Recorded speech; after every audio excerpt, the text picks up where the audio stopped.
What is good, Boom Bap Nation? It's a Boom Bap Historian back for an album review. And this one, we're taking up to El Paso, Texas with an MC that I've been listening to for a while now. Hopefully, I say the name right. This is the newest LP, Chaotic Beauty from Sadida. Hopefully, I said that right. Shout out Sadida. If I fucked it up, holler at me, let me know. The last project I heard from him was The Lost Soul.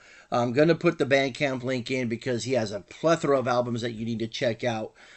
Definitely in that boom bap, almost, I don't want to quite say horrorcore, but almost in that, kind of grimy boom bap, I don't want to say Halloween, but just definitely has a darkness to his music. But I saw that he was going to be releasing this album, so I was definitely anticipating it. And here on July 31st of 2026, the album was released on Bandcamp. So again, I'm going to put that link in there so you can find this album as well as all his other projects. This album is on iTunes.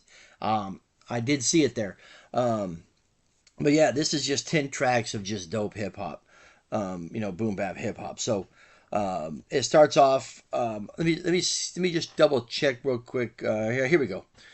So it starts off with Sadida with Chaotic Beauty, 7/31/2026. Starts off with Find the Beauty, Jar of Greed. Really dope is Obsidian Blades. Really dope track. Subcon of Fubar. Shout out Fubar. They're on track 4, which is Darkness Consume. Let's see, 1, 2, 3, 4, 5. Underestimated is also really dope. 6, What It Is. 7, Weather the Storm. 8, Feel Most Alive, feature 4040.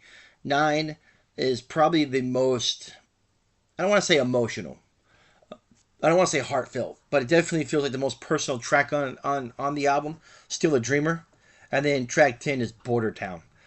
So it's a very short listen. It's probably right in that 30, 31, 32-minute range, so it does have some replay value. But for me, this is exactly what I would expect from Sadida.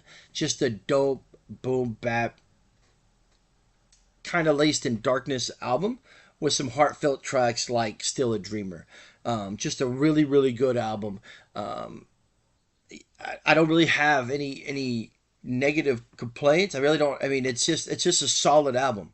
Like I said, it's a solid album. It's exactly what I would expect from Sadida, and that's, to me, that's not a bad thing, right? I mean, if he says he's making an album, I'm gonna anticipate what I'm gonna be getting.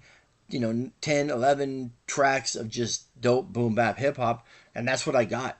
And there's no room to be disappointed. It's just a fantastic, dope record. So shout out to Sadida. Definitely stays busy. And like I said, I think the Lost Art was 2025.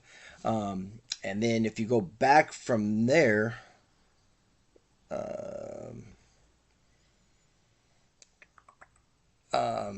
then he goes into the Shark Brothers album 2023. But I thought he had more releases than that, actually. So the last one I might have got into was The Lost Soul. But yeah, he's done some work with Skinny Bones of the Skinny Bones. They did Science and Art 3, which is an album that I have not gotten into. But yeah, shout out Sadida. Just dope hip hop. If you're looking for a 30-minute album, you want to hear some dope, kind of grimy, East Coast boom bap hip hop, this is a good record to throw on. So, just a solid album, dope artwork. It's just a dope record. So shout out Sadida, the Chaotic Beauty. My overall rating for this album is 3 mics. So I feel that's a solid rating for just a solid album. This is definitely an album that I'll probably go back to a couple times throughout the year. But just a solid album, man. So shout out to Sadida. So hopefully I got your name correct. If not, hit me up. Let me know that I fucked it up. And if I did, I apologize. So 3 mics for Chaotic Beauty. As always, stay tuned. More album reviews coming your way. Like I said, my plan is to record a bunch of videos and then go indoors and kind of upload them up in the YouTube. All right, so stay tuned.